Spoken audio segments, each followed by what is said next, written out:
Hi. So I'm super self-conscious now because one of my kids was, I guess, like watching one of my videos from the past. And she's like, "Mom, you have like a total, like, it looks like you have a mustache over your lips with the lighting that I have going on in here." And now this is my first video, so she said it to me and I'm like, oh my gosh, she's so right. I do.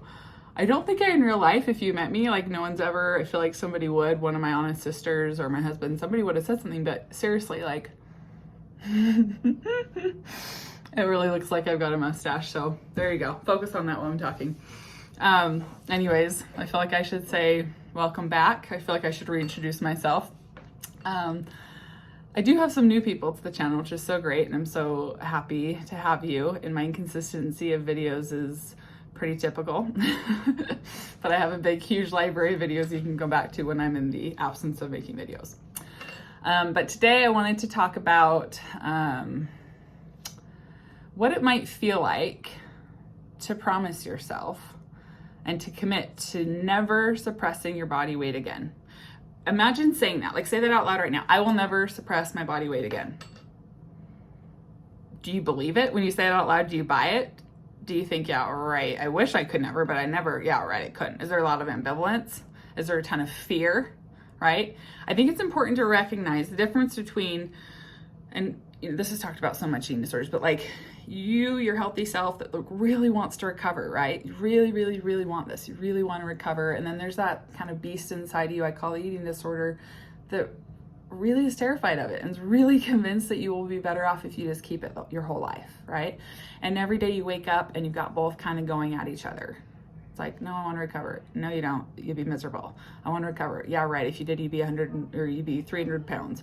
If I want to recover, but if you do, then, you know, you won't look a certain way and fit into these clothes. I want to recover, but people will judge me. I want to recover, but I want to recover, but I want to recover, but, right? It's just, you could literally probably write a list of at least 100 plus reasons why you want to recover, but, right?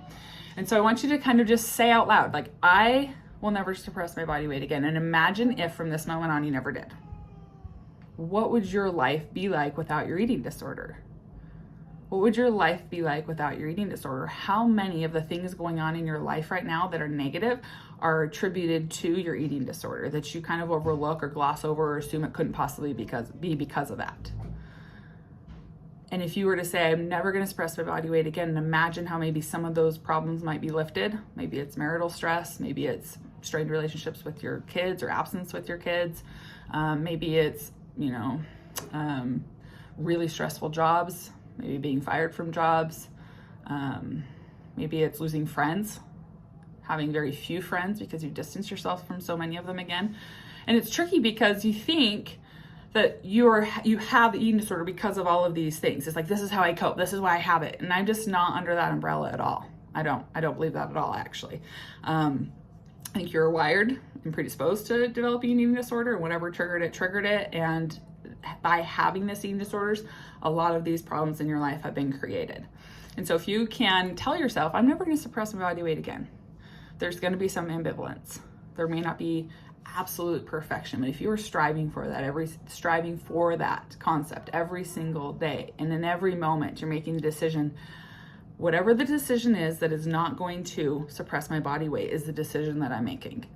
And when you can start recognizing that eating disorder almost feels like an addictive voice in your head, when you can start recognizing that for what it is, and you can identify that as anything, that voice inside your head, any kind of thought you have that directs you or encourages you to suppress your body weight, is that beast eating disorder voice that you no longer listen to.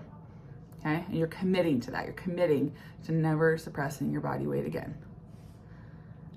Now you're probably listening to this going, yeah, right, if I could just say that and then never suppress my body weight again, of course. However, the voice inside your head can't control that part of the voice inside your head. That part of your brain that controls that eating disordered voice, the just over and over and over intrusive thoughts, is a different part of your brain that actually gets you to do things.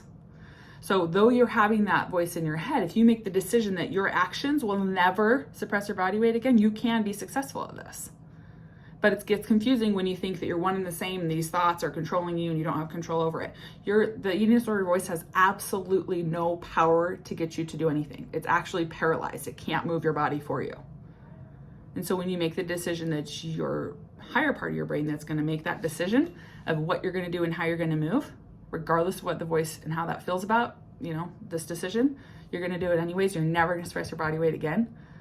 Things will change. Things do feel different. Okay, so I'm going to encourage you to practice that. Say over and over and over and over again, I'm never going to suppress my body weight again. And then feel the ambivalence come up, feel the doubt come up, feel the, yeah, right, of course I'm going to. I've failed at this a million times. I could say that now until I die, and I'm sure I'm going to. Of course I am. Actually, you don't have to, though. You can make the decision right now that you're never going to. And that doesn't mean that that voice is going to shut up right away. Absolutely not. But what it does mean is your actions are not going to line up with that voice anymore. Okay? So this is kind of a philosophical video that I hope kind of makes you think and start to practice.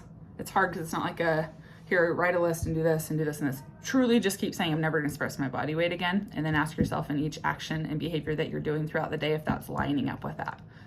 Okay?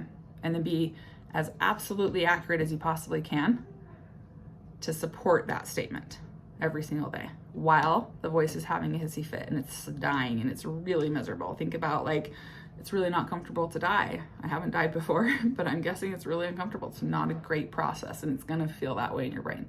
But your actions are going to continue to stay the course of recovery.